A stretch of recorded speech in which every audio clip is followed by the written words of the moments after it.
नमस्कार। शब्द विन्यास 666 पर आप सभी मित्रों का पुनः पुनः स्वागत और अभिनंदन। कहानियों की इस श्रृंखला में आज की कड़ी है ममता कालिया जी की कहानी उमस। कहानी में रोजमर्रा की जिंदगी और उसमें एक गृहिणी का संतरास बहुत ही खूबसूरत तरीके से दिखाया गया है। तो अब चलते हैं कहानी की तरफ। तो सुनना प्रारंभ करें।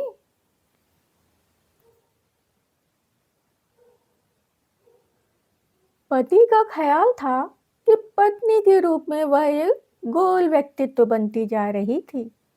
देह, दिल और दिमाग के कई कोण घिसते जा रहे थे। यह एक ऐसी प्रक्रिया थी जो लाख मेकअप और गेटअप के बावजूद रुकी नहीं थी। शुरू में वह और उसका पति दोनों हम उम्र, हम पेशा और हम ख्याल थे, पर यकायक न जाने कब उसके ऊपर जंग और धूल जमने लगी। उसका पति एक तेज तर्रार आदमी था जिसे हर वक्त रफ्तार पसंद थी, प्यार, व्यापार और व्यवहार में। उनके घर आने वालों में थोड़े थोड़े दिनों बाद रद्दोबदल होती रहती। पिछले साल के दोस्त पिछले कैलेंडर के साथ खारिज कर दिए जाते, फिर कुछ नए चेहरे आने लगते। रानी को कुछ दिन अटपटा लगता। कई बार बातों में वह नए मित्र को पुराने मित्र के नाम से संबोधित कर देती, पर उसके पति से ऐसी गलती हरगिज न होती। वह लगातार समकालीन रहता, जबकि वह कई दिनों तक तत्कालीन बनी रहती। नए आने वाले लोगों के नए अंदाज थे, बैठने के, सिगरेट की राख झाड़ने के, प्याले की तली में चाय की अंतिम बूंदें छोड़ने के। वे रानी से कुछ नहीं कहते, फिर भी उसे कुछ परेशानी महसूस होती। वह हर चेहरे में एक पिछली परछाई ढूंढती। उसके जेहन में चीजों की निरंतरता थी जो बार बार टूट जाती। ऐसा हो जाना शायद उसके लिए एक स्वाभाविक परिणति थी।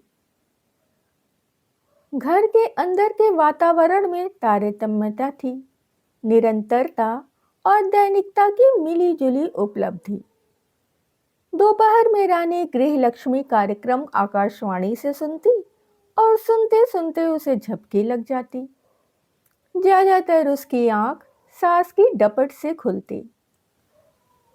बाल बच्चे वालियां कहीं दिन दोपहर इस तरह पैर फैलाकर सोती हैं?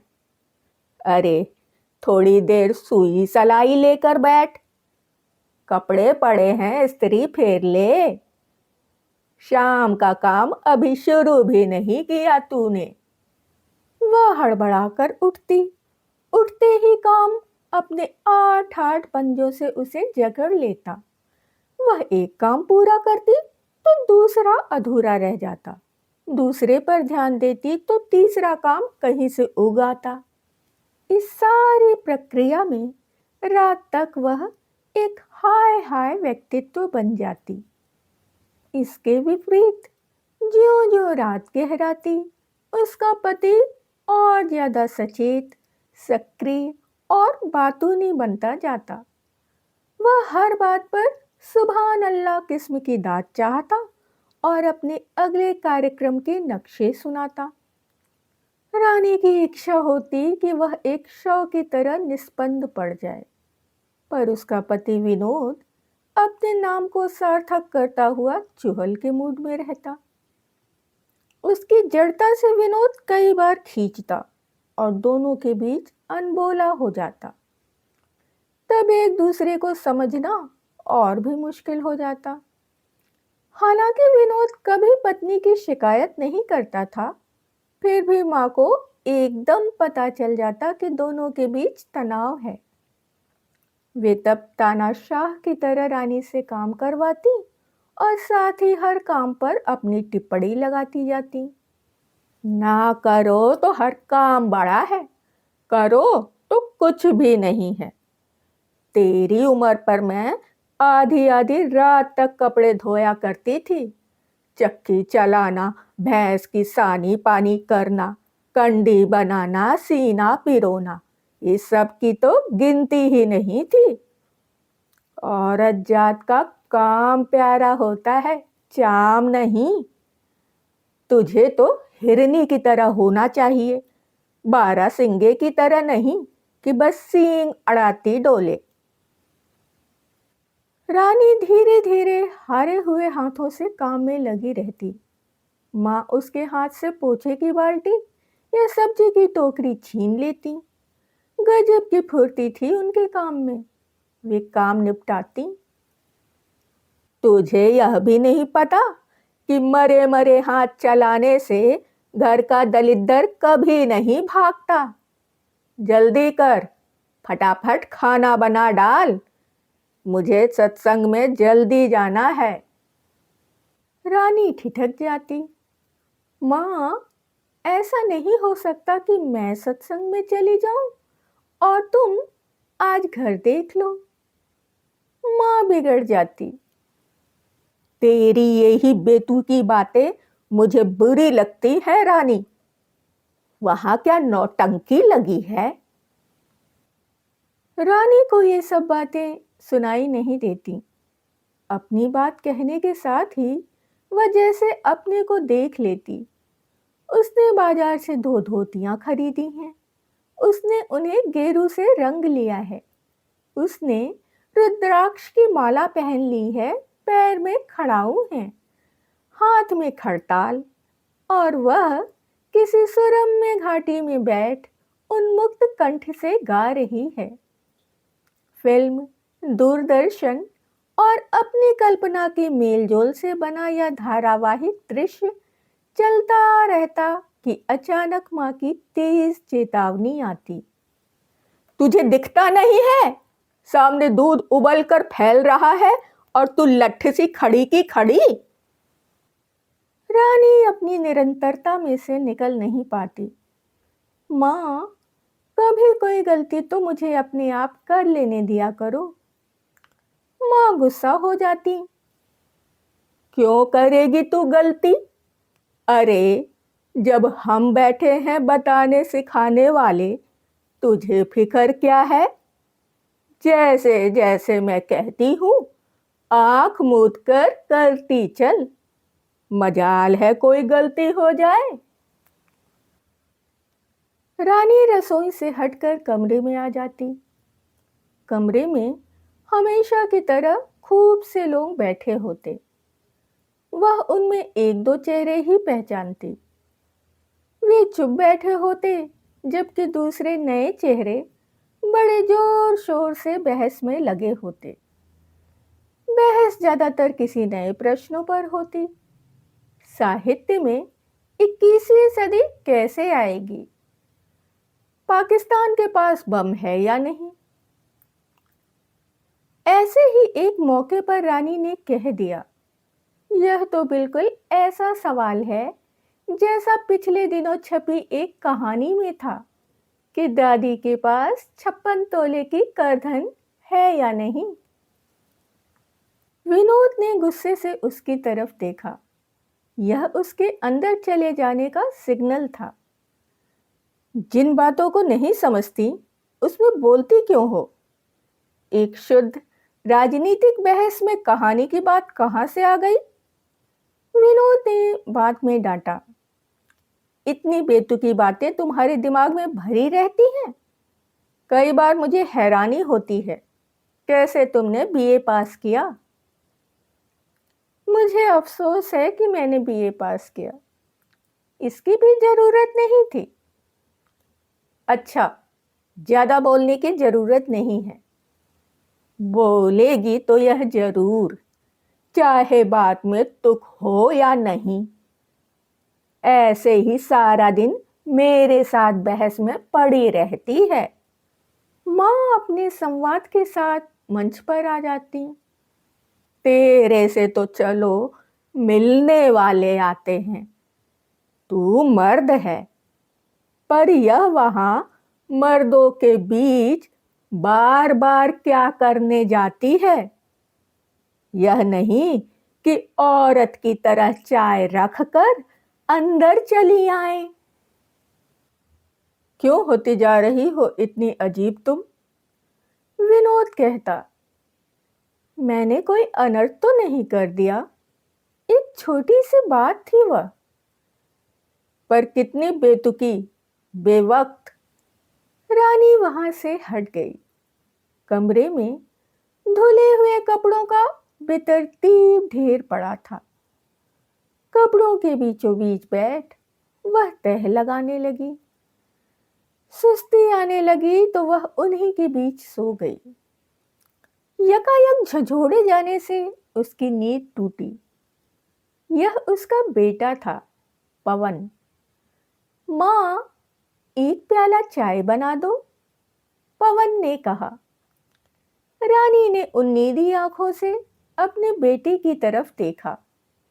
बेटा उसे एक हाथ लंबा हो रहा था। अब न वह उसके बालों में तेल लगा सकती थी, न उसका कॉलर ठीक कर सकती थी।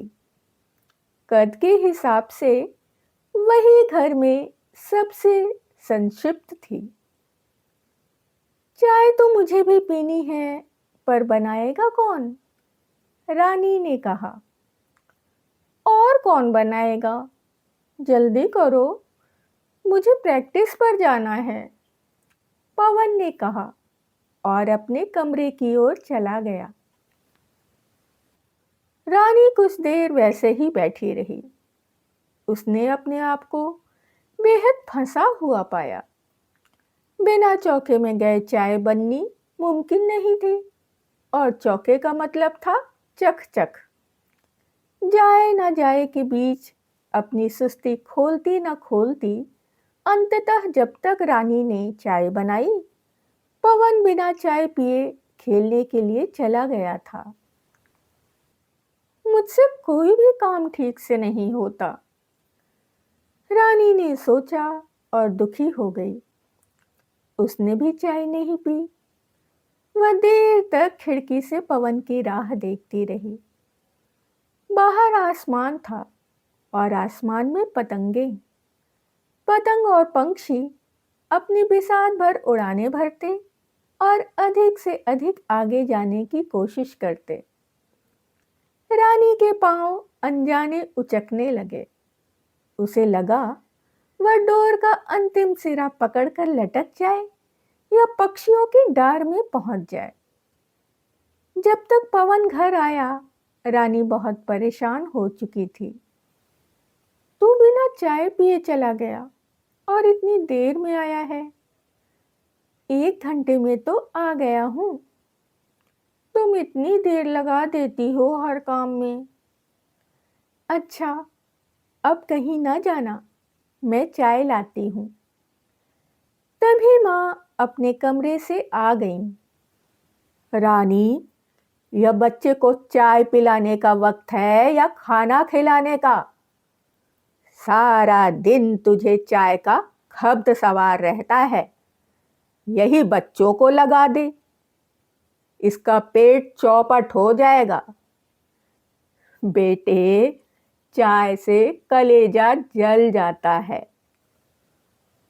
पवन दादी का प्यार पाकर मचल गया। मैं कहाँ मांग रहा हूं, माँ खुद कह रही थी। पर खाना तो अभी तैयार ही नहीं है, रानी ने कहा।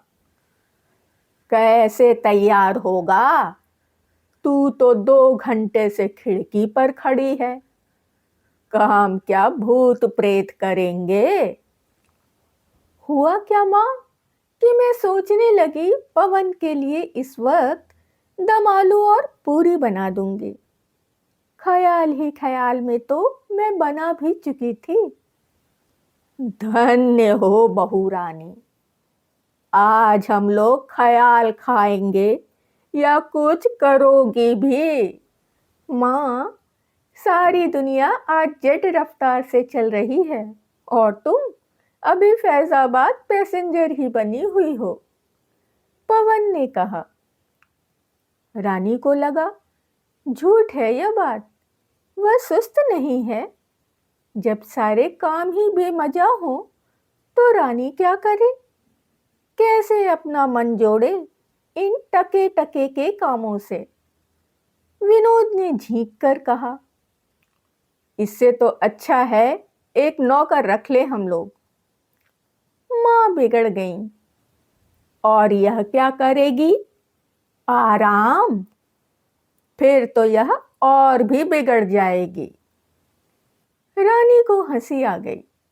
उसे सुधारने का बीड़ा उठा रखा है माँ ने, जबकि वे खुद आदर्श नहीं हैं।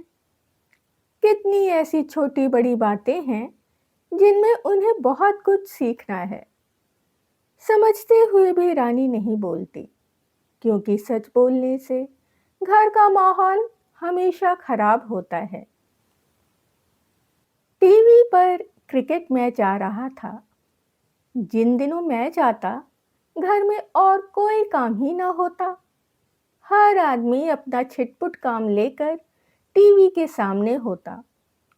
इच्छा रानी की भी होती कि गैस उठाकर बैठक में ले जाए और वहीं खड़े होकर खाना बनाए, पर यह मुमकिन नहीं था।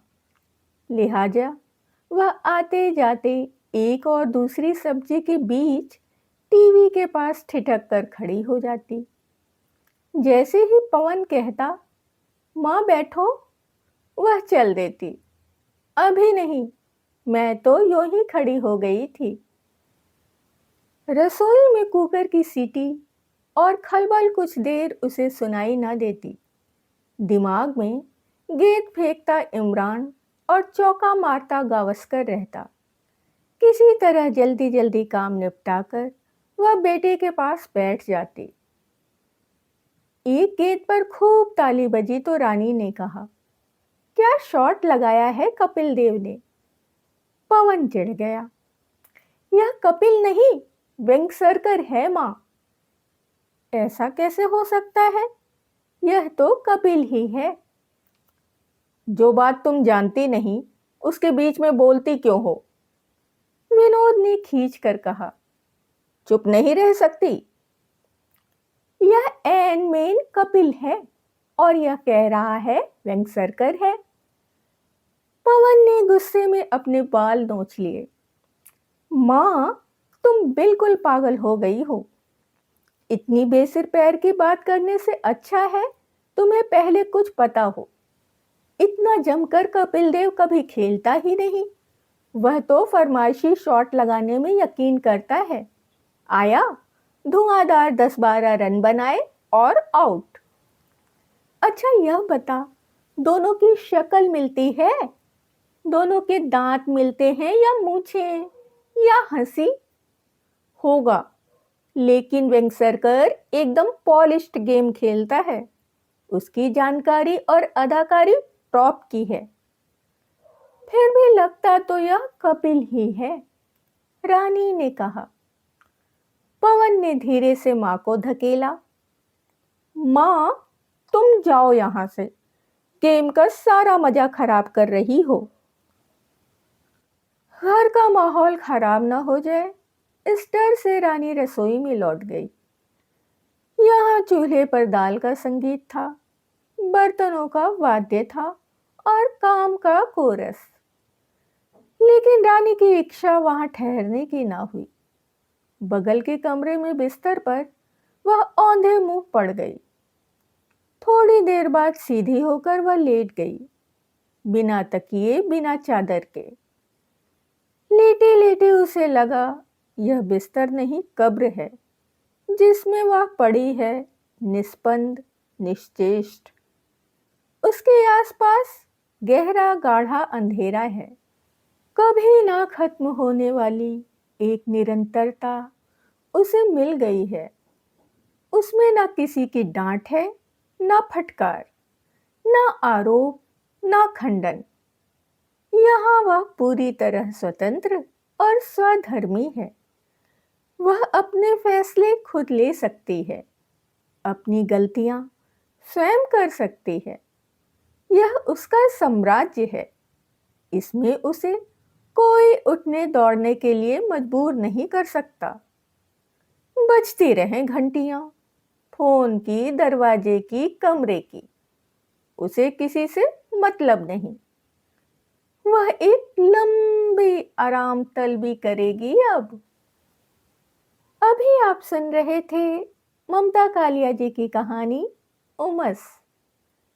कहानी और उसका प्रस्तुतिकरण यदि आपको पसंद आया हो तो आप लाइक कर सकते हैं, मित्रों और परिवारजनों में शेयर कर सकते हैं।